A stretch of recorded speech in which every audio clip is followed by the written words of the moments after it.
우리 신약성경 사도행전 1장에 있는 말씀 함께 보도록 하겠습니다. 사도행전 1장 8절의 말씀이 되겠습니다.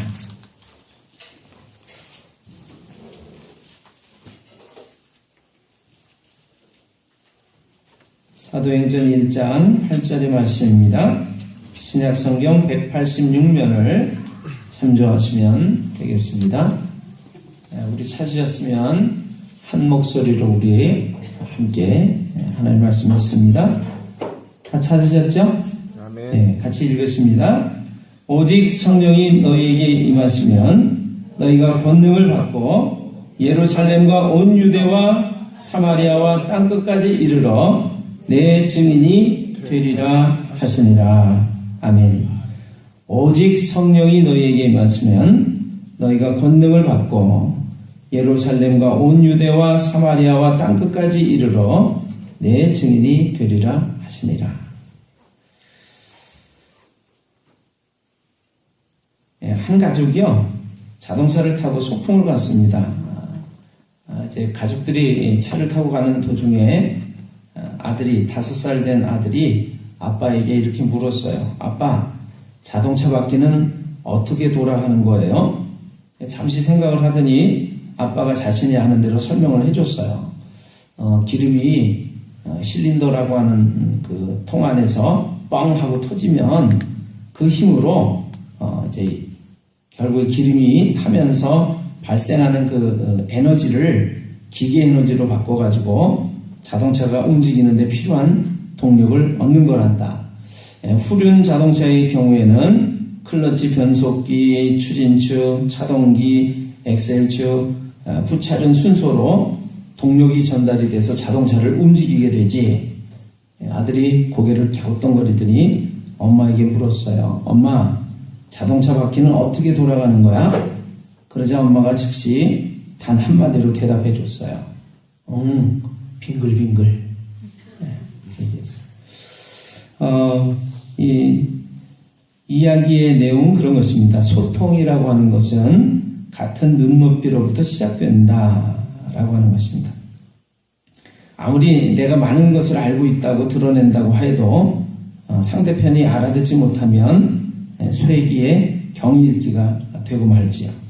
그리고 장님 코끼리 더듬기에 불과한 모습이 되고 마는 것이죠. 그래서 되도록이면 어린아이도 알아들을 수 있게 쉽게 이야기하는 것이 소통이라고 하는 것, 알아들을 수 있는 말로 시작이 된다라고 하는 것입니다.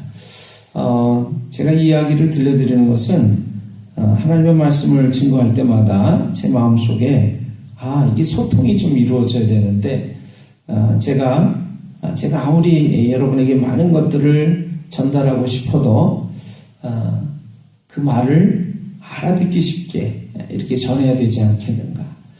그래서 늘 주님 앞에 엎드리는 그런 시간들이 되어집니다. 예전에 제가 신학대학원을 다닐 때 그 이랜드 그룹이라고 하는 곳에 사목 훈련을 제가 받은 적이 있어요. 그래서 이제 졸업을 하면 그 이랜드 그룹에 들어가서 각 회사마다, 계열사마다 있게 되는 사목이라고 하는 목사가 있는데 그 사목이 되어야 되겠다. 그래서 그 훈련하는 과정 속에서 여러 이제 훈련생들이, 목사들이 또 저처럼 신학대학원 졸업을 앞두고 있는 사람들이 이야기를 나누는 시간이 있었습니다. 그 이야기를 나눌 때 한 분이 이런 질문을 했어요. 한 편의 하나님의 말씀, 설교를 준비하는데 시간은 얼마나 걸리나요? 여러 사람들이 얘기를 나누기 시작했어요. 저는 한 30분 정도 걸립니다. 저는 한 2시간에서 3시간 정도 걸립니다. 저는 하루나 이틀 정도가 걸립니다. 저는 일주일 내내 준비합니다. 그런 얘기를 했어요. 제가 그 이야기들을 들으면서 제 마음속에 어느 순간에 하나님 말씀을 읽다가 하나님의 말씀에 그 놀라운 감동이 오면요. 저 같은 경우는 한 30분 정도 또는 길어야 한 2-3시간 정도면 이렇게 말씀이 준비가 되더라고요. 그래서 나는 좀 빨리 끝나는데 그런 생각을 했었어요. 제가 지금 목사가 되어서 이렇게 하나님의 말씀, 설교 한 편을 이렇게 준비하다 보니까 이제는 30분 또는 두세 시간이 아니라 하루 또는 이틀을 온종일 걸려도 하나님의 말씀 한 편을 이렇게 준비한다라고 하는 것이 얼마나 어려운가 하는 생각을 해봅니다. 그래서 어떤 분이 그런 얘기를 했습니다. 만약 당신의 나이가 50이라면, 당신의 나이가 60이라면 당신은 하나님의 말씀 설교 한 편을 준비하기 위해서 50년이라는 세월이, 60년이라는 세월이 흐른 것입니다. 요즘에 제가 그 말을 공감을 합니다. 여러분 하나님의 말씀을 그냥 감동을 받았다라고 해서 얼른 뚝딱 이렇게 준비를 할 수 있는 것이 아니고요. 이제까지 삶을 살아온 시간만큼이나 경험되어진 만큼이나 하나님의 말씀대로 살려고 몸부림친 것만큼이나 하나님의 말씀 설교 한 편이 준비되는 것이다. 그런 생각을 해봅니다. 그래서 사실은 오늘도 두렵고 떨리는 마음으로 하나님의 말씀을 어떻게 하면 알기 쉽게 정말 소통이 잘 되는 모습으로 전달할 수 있을까, 그것을 고민해 보면서 엎드리는 마음으로 오늘도 하나님 앞에, 여러분 앞에 서게 되는 것을 고백을 드립니다. 아무튼 잘 설명할 수 있으면 좋을 것 같아요. 빙글빙글. 그럼 여러분 입술에 미소가 띄어지면서 그렇게 돌아가는 거구나. 오늘 하나님의 말씀에 놀라운 능력이 여러분과 저를 그렇게 소통하게 해주시기를 주님의 이름으로 부탁을 드립니다. 아멘. 저는 지난 주간에 특별히 이 한 사람이라고 하는 단어를 생각하게 됐습니다. 한 사람이라고 하는 것이 어떻게 보면 수없이 많은 사람들 가운데서 한 사람이라고 하는 것은 미미한 존재에 불과하지요. 그런데 그럼에도 불구하고 제 마음속에 한 사람이라고 하는 그 단어가 제 마음을, 제 생각을 지난 주간 사로잡았어요. 그러다가 보니까 여러분한테 전에 한번 나눈 적이 있었던 이야기인데 이 이야기가 생각이 났습니다. 20세기 초 일본에서 갓 안수를 받았던 나가노라고 하는 젊은 목사가 한 사람 있었습니다. 그 당시 일본은 지금도 그렇지만 기독교인이 거의 없었으므로 그는 어느 곳에 가서 교회를 개척하는 것이 하나님 뜻일까 하는 마음으로 일본 지도를 펴놓고서 기도를 하기 시작했습니다. 기도를 하면서 동서남북 100km 이내에 단 한 명의 교인도 없는 곳을 찾고 보니 북쪽 가나사와라고 하는 지역이었어요. 이 젊은 청년 목사는 곧 그 지역으로 가서 텐트를 치고 개척교회를 시작했습니다. 자신의 아내와 아이 둘을 놓고 창립 예배를 드렸고요. 한 달이 지나고 두 달이 지났는데 교우들이 오지를 않는 것이었습니다. 그리고 6개월이 또 지나갔습니다. 여러분 같으면 어떻게 하시겠습니까? 기도할 때는 열심히 믿습니다라고 하지만 6개월 동안 만약에 믿음을 찾고자 구하고자 오는 교인이 있지를 않다면 아마도 하나님 뜻이 아니구나 하고 옮기면 그뿐일지 모르겠습니다. 그러나 이 나가노 목사는 그 자리를 옮기지 않았습니다. 하나님께서 자신을 그곳에 보내주신 줄을 믿었기 때문에 하나님께서 이루실 일이 있다고 믿었습니다. 그래서 그 자리를 무려 5년간이나 지켰습니다. 아내와 아이들만을 두고서 말이죠. 5년이 지난 어느 수요일 저녁에 장막의 커튼을 젖히고는 첫 번째 사람이 들어왔어요. 청년이었습니다. 나가노 목사가 얼마나 감격했을까요? 5년 동안의 그 어떤 설교보다도 열정적으로 설교를 했습니다. 설교가 끝난 뒤에 그 청년을 데리고 식탁에서 저녁을 함께 먹었습니다. 그런데 식사 도중에 이 청년이 욱 하더니 그만 피를 쏟았어요. 폐병 환자였던 것입니다. 나가노 목사가 순간적으로 속에서 갈등이 일었습니다. 이런 괘씸한 사람이 있나? 이 사람을 지금 당장 쫓아버려야 하나? 아니면 내가 이 핏덩이를 쓸어내고 계속 함께 밥을 먹어야 하나? 그때 주님의 음성이 들렸습니다. 주님께서 너에게 처음 보내준 사람이다. 나가노 목사는 자기 손으로 핏덩이를 치웠습니다. 그리고 음식을 가져다가 그 청년과 다시 먹었습니다. 그 청년은 일본의 유명 정치인의 사생아였어요. 태어날 때부터 출신이 그랬기 때문에 어렸을 때부터 괴로움 속에서 살았습니다. 그러다가 우연히 하나님의 말씀을 듣게 되어서 이 사람이 신학교를 들어갔습니다. 신학교를 다니는 도중에 폐병 환자가 되었어요. 학교에서는 정학을 당했습니다. 다니던 교회에서는 파문을 당했습니다. 그리고 나으면 다시 나오라는 것이었어요. 이 청년이 생각할 때 성경은 거짓말이구나. 예수는 거짓말쟁이구나. 나는 누구에게 돈을 요구하지 않았다. 나는 누구에게 나의 치료비를 요구하지 않았다. 나는 누구에게 나의 폐병을 옮길 만큼 겸손한 사람이 아니다. 그러나 나는 지금 단 한 사람이라도 폐병 환자인 나를 그리스도인으로 대해주는 그리스도인을 만나고 싶다라고 생각을 했습니다. 그러나 없었습니다. 한 사람도 없었습니다. 이 청년은 마침내 자살을 결심을 했습니다. 그런데 자살 전에 우연히 한 사람의 이야기를 듣게 됐어요. 북쪽 가나사와라는 지방에 가면은 나가노라고 하는 목사가 있는데 거기를 한번 찾아가 보라고 하는 것이었습니다. 이 청년은 나가노 목사를 찾아갔습니다. 그날 저녁에 밥을 먹다가 그리고 피를 쏟았던 것이죠. 나가노 목사가 피를 닦아냈고 다시 밥을 차려왔습니다. 그 순간에 이 청년은 주님을 다시금 만났어요. 주님은 살아계셨습니다. 주님의 은혜로 그리고 이 청년의 폐병이 나았습니다. 그리고 이 청년이 신학교를 졸업한 후에 그 유명한 가가와 도요히코 목사가 됩니다. 그리고 고베와 도쿄에서 수없이 많은 빈민을 위해서 자신의 생을 섬김과 봉사의 삶으로 내어놓았습니다. 빈민들이 가장 고통스러워하는 것은 변비입니다. 항문의 변이 차돌처럼 굳어 있어서 나오지를 않는 것입니다. 그러면 장갑을 끼고 손으로 후벼 팹니다. 가가와 도요히코 목사가 그 빈민들의 항문을 손가락으로 후벼 주었지만 되지를 않았습니다. 그래서 그는 그 거지처럼 더러운 빈민의 항문에 자신의 입을 가져다 대고 차돌같이 굳어있는 변을 침으로 녹여서 빨아냈습니다.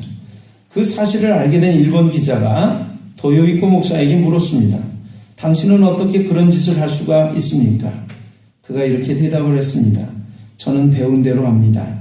제 선생님은 제가 각혈한 핏덩이를 닦아주셨습니다. 그분이 하신 것에 비하면 저는 아무것도 아닙니다. 그는 중국으로 건너갔습니다. 중국의 빈민들을 위해서도 똑같은 삶을 살았습니다. 장개석 총통의 부인인 송미령 여사는 그리스도인입니다. 그 목사님의 이야기를 듣고 깊은 감동을 받았습니다. 그분을 모셔서 개인적으로 성경 공부도 했습니다. 1945년도에 일본이 패망을 했습니다. 일본 군대와 함께 민간인들이 철수를 하는데 일본이 점령하고 있던 나라에서는 일본인들이 철수할 때 현지 사람들로부터 테러를 당하는 사건이 많았습니다. 그렇지 않았겠습니까? 오랜 세월 동안 그 땅을 착취해온 사람들인데 갈 때 어떻게 테러를 당하지 않을 수 있겠습니까? 가장 지독하게 당한 곳이 사할린으로 알려져 있습니다. 그런데 일본 패망 당시에 중국 땅에 있던 일본인의 숫자는 200만 명에 달했다고 합니다. 그 중에 단 한 사람도 테러를 당하지 않았습니다. 천황의 항복 성명과 동시에 장개석 총통이 포고령 제1호를 내렸는데요. 그것은 철수하는 일본 사람들에게 위해를 가하는 사람은 중령에 처한다라고 하는 내용이었습니다. 이것이 전쟁이 끝나자마자 내려진 포고령 1호였습니다. 그 배후에는 가가와 도요히코 목사의 감동이 있었던 것은 물론입니다. 한 사람이 생각이 났습니다. 여러분, 100km, 동서남북 100km 이내에 한 사람의 신자도 없는 곳, 그곳에 내가 가서 교회를 세우리라. 그것이 하나님의 뜻이라고 믿었던 한 젊은 목사가 있었어요. 그는 그곳에 하나님의 뜻을 믿고 갔는데 5년 동안을 한 사람의 신자도 찾아오지 않은 거예요. 그러다가 5년 만에 찾아온 젊은 청년 하나가 뭐예요? 그 당시로서는 2차 세계대전 당시의 그 폐병은 불치의 병으로 알려져 있습니다. 그래서 사람들이 다 두려워하는 무서운 전염병이었죠. 그 젊은 청년이 밥을 먹다가 피를 토하는 거예요. 폐병 환자니까요. 그런데 이 목사님은 그 핏덩이를 닦아내고 치운 다음에 청년과 다시 밥을 먹었습니다. 지금 얘기했던 이 청년은 유명한 일본 정치인의 사생아죠. 아버지가 없는 자식이 사생아입니다. 아버지가 없을 까닭이 없어요. 정식적으로 결혼하지 못하고 그냥 지나가다가 또 어쩌다가 만나서 자식을 낳으니까 내 진짜 정식 호적에 자식으로 올릴 수 없는 사람이 사생아입니다. 이 사생아로 자랐으니까 얼마나 고통이 심했겠어요? 그러다가 이제 예수님을 믿게 됐는데, 신학교를 가게 됐는데, 폐병에 걸리고 나니까 사람들이 다 자기를 멀리하는 거예요. 교회에서도 파문을 당했습니다. 파문이라고 하는 것은 교회 밖으로 쫓겨나는 거예요. 교회에 들어올 수가 없는 것입니다. 그래서 이 청년은 방황하기 시작을 합니다. 그래서 나를 정말 예수 믿는 사람으로 대해주는 한 사람의 진정한 그리스도인을 만난다면, 그러다가 바로 이 젊은 목사님을 만나게 되는 것이죠. 그래서 놀라운 하나님의 은혜로 그 폐병은 이제 치료가 되고, 이제 이 젊은 청년은 또 선생님의 뒤를 이어서 목사가 됩니다. 그래서 빈민들을 구제하는 일을 하는 것이죠. 저도 이제 아이를 길러봤는데, 어떤 데 이제 분유를 먹거나 이러면은 물기가 없는 것들을 이렇게 먹다 보면, 아이가 이제 이렇게 변이 딱딱해져가지고 아주 배설하는데 힘든 것을 느끼죠. 여러분, 오늘 아침부터 이런 얘기를 해서 죄송한데, 옛날에 그런 말들이 있었습니다. 똥구멍이 찢어지도록 가난한 삶, 이렇게 얘기를 했어요.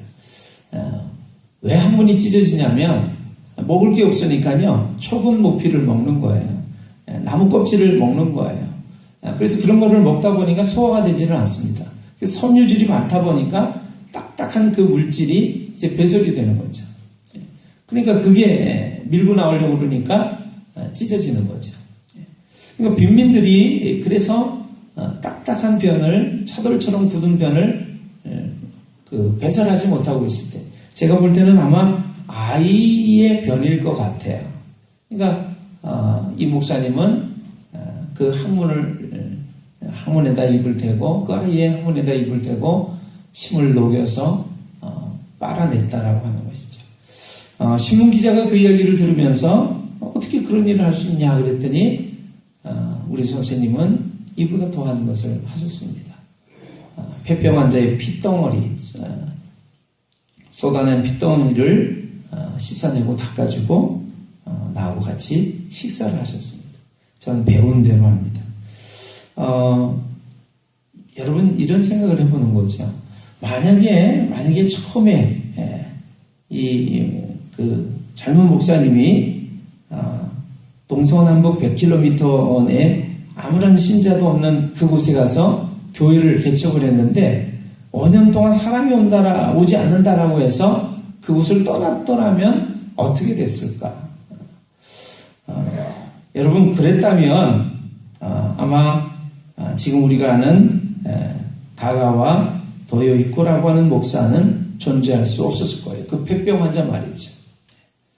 그리고 그분이 만약에 없었다면 그 가난한 빈민들을 구제하는 그 아름다운 일들은 일어나지 않았을 것이고, 그리고 또 중국으로 건너가서 그 귀한 일을 하다가 200만 명이나 되는 일본 사람들이 안전하게 귀국할 수 있었던 그런 사건은 일어나지 않았을 것입니다. 저는 얼마나 한 사람이 위대한가 하는 생각을 해보게 됐어요.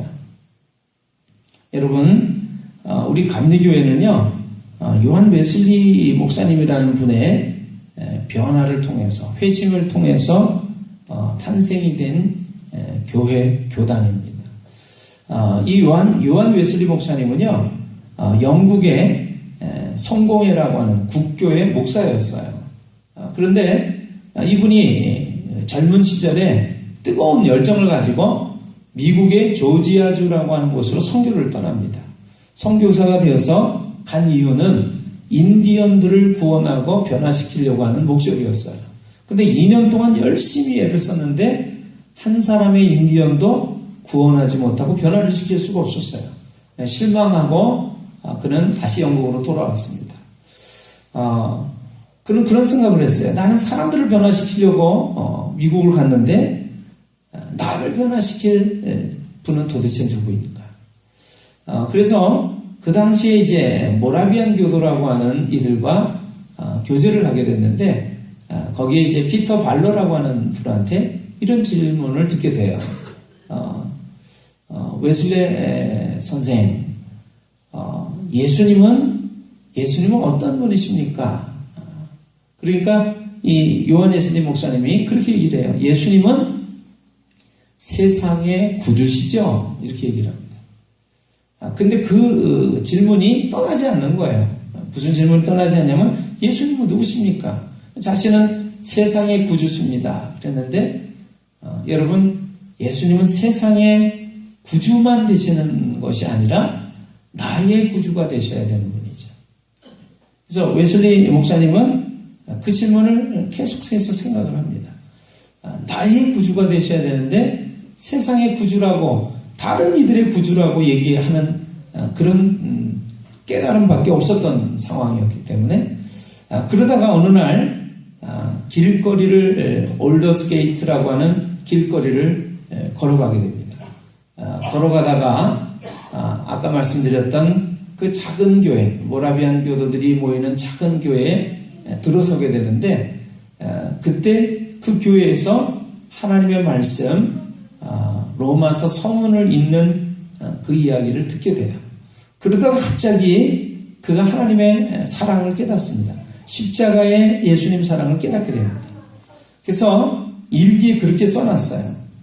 내 마음이 불덩어리처럼 뜨거워짐을 느꼈다. 그리고 나는 오직 예수님만이 나를 구원하신다는 사실을 믿게 되었다. 확신하게 되었다. 여러분, 그 당시 영국은요, 아주 온갖 종교적인, 정치적인 그런 혼탁함 속에서 빈민들이 차고 넘치고, 그리고 죽어가는 그런 비참한 현실이었어요. 그런데 이 요한 웨슬리 목사님 한 사람이 변화되면서 영국은 변화되기 시작합니다. 그래서 여러분과 제가 아는 것처럼 해가 지지 않는 나라, 위대한 영국을 건설하게끔 돼요. 그리고 이 한 사람의 놀라운 변화가 전 세계를 변화시키고, 지금 우리 대한민국에 결국엔 감리교라고 하는 위대한 하나님의 교회들이 탄생을 하게끔 만들죠. 한 사람은 너무나 작고 미미하지만, 그러나 하나님이 함께 하시는 한 사람이 될 때 놀라운 능력과 기적이 일어난다라고 하는 것입니다. 여러분과 저의 삶 속에 하나님이 함께 하시면, 하나님의 놀라운 은혜가 함께 임하게 된다면, 바로 이 놀라운 일을 일으키는 한 사람이 될 줄로 믿습니다.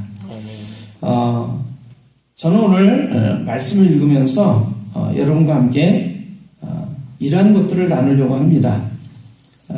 그것은 이런 것이에요. 이야기를 통해서 여러분에게 설명을 드릴까 싶습니다. 이 감리교의 창시자인 요한 웨슬리 목사님이 이렇게 성령을 체험하고 강력한 영향을 끼치게 되자 이분이 졸업한 옥스포드 대학에서 이 웨슬리 목사님을 초청을 했습니다. 이 웨슬리 목사님은 교수들이 모인 자리에서 성령 충만을 받으라고 하는 제목으로 설교를 했다고 그래요. 그런데 영국 최고의 석학들인 교수들이 앉아있는 이 자리에 반응을 보니까 못마땅한 기색이 역력한 거예요. 성령 충만을 받으라. 우리같이 똑똑하고 우리같이 그 지혜로운 그런 석학들을 모아놓고 성령의 충만을 받으라고 그런 못마땅한 얼굴로 쳐다보고 있는 거예요. 그럼에도 불구하고 이 웨슬리 목사님은 물러서지 않고 이렇게 말씀을 전했습니다. 예수님의 제자들은 예수님을 만났고 예수님의 말씀을 직접 들었고 예수님과 함께 생활했고 자신의 눈으로 그분의 기적을 행하시는 것을 직접 보았습니다. 그런데도 예수님께서 제자들에게 성령을 받으라고 명령하셨습니다. 제자들은 예수님의 명령을 따라서 예루살렘에 머물며 성령이 임하기를 기다렸고 오순절 성령의 충만함을 받고 완전히 변화되었습니다. 그들이 외치자 3,000명이 회개하는 역사가 일어났고 위대한 하나님의 교회는 시작이 되었습니다. 그런데 옥스포드 대학의 교수 여러분은 예수님을 직접 만난 적이 있습니까? 예수님과 함께 식사한 적이 있습니까? 예수님의 기적을 직접 보기라도 했습니까? 예수님을 만나고 함께 먹고 기적을 목격했던 제자들도 성령이 임하셨을 때 권능을 받고 그 다음에야 사람들의 영혼을 건질 수 있었다면 하물며 당신들이야말로 성령 충만함을 받아야 쓰임받을 수 있지 않겠습니까? 이 웨슬리 목사님의 설교를 들은 교수들이 그 순간 깨어졌다라고 해요. 그리고 옥스포드 대학에 성령 운동이 일어났다라고 하는 것입니다. 저는 오늘 하나님 말씀을 읽으면서 오늘 주님께서 제자들에게 이런 말씀해 주십니다. 오직 성령이 너희에게 임하시면 너희가 권능을 받고 왜 우리의 삶 속에 능력의 모습들이 나타나지 않는 것일까요? 왜 우리의 삶 속에 다른 사람에게 영향력을 끼치는 그 한 사람의 모습이 나타나지 않는 것일까요? 그것은 바로 이 성령의 놀라운 능력, 성령의 충만함을 받지 못한 까닭이다라는 생각을 하게 됩니다. 여러분 오늘 하나님 말씀 읽으시면 오직 성령이 너희에게 임하시면 여러분 이제까지 우리의 삶이 달라지게 되어 있습니다. 하나님의 말씀이 우리에게 깨달아지기 시작하고 그 말씀이 살아서 우리 속에서 움직이기 시작하게 되는 것이죠. 이것은 성령 하나님의 놀라운 능력이 임할 때 가능하다라고 하는 것이죠. 그렇다면 오늘 여러분과 저에게 오직 한 가지는 무엇입니까? 성령님이 우리에게 임하시는 사건이 일어나야 된다라고 하는 것입니다. 성령님이 임하시면 성령님이 우리 마음속에 충만히 계시면 오늘 이 놀라운 능력의 사건들이 우리의 삶 속에 우리의 가정 속에 우리의 이웃들 가운데 일어나게 될 줄을 믿습니다. 저는 그래서 성령님께서 여러분 한 사람 한 사람에게 놀랍게 임하시게 되기를 주님의 이름으로 축원합니다. 그리고 여러분께서 여러분에게 임하신 그 성령님을 통해서 충만하게 되시기를 주님의 이름으로 축원합니다. 오직 성령이 너희에게 임하시면 너희가 권능을 받고 온 유대와 예루살렘과 사마리아와 땅끝까지 이르러 내 증인이 되리라 하시니라. 오늘 그 능력에 증인된 삶을 살아가는 그런 주인공이 되게 될 줄을 믿습니다. 그 한 사람이 되시기를 주님의 이름으로 축원합니다. 기도하겠습니다.